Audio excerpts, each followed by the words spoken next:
Today I'm going to show you how to collaborate on PowerPoint presentations quickly and easily so you can share your deck with teammates, allow others to edit, and even copy a link for fast access. This is perfect if you're working on a school project, a team pitch, a business presentation, or any slide deck that needs feedback from more than one person.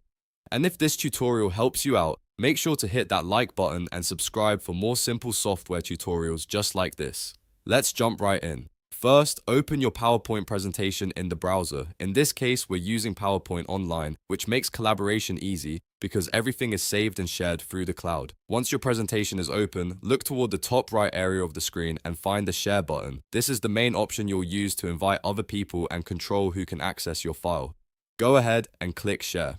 When the sharing panel opens, you'll see options for inviting people or changing link settings. If you want someone to work on the presentation with you, you need to make sure they have the correct access level. That means checking the permission drop-down and choosing the right role.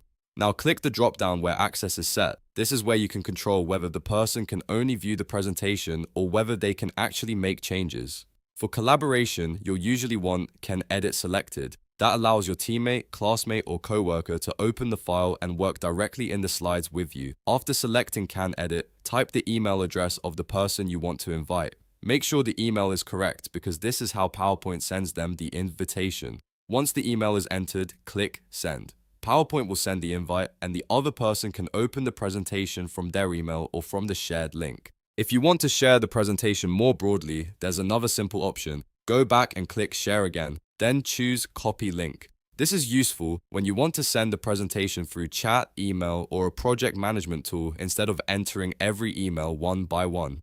After that, click Copy. That places the collaboration link on your clipboard so you can paste it anywhere you need. Before sending it out, always double-check the permission settings one more time. If the link is set to edit access, anyone with the link can potentially make changes, so use that carefully depending on who you're sharing with.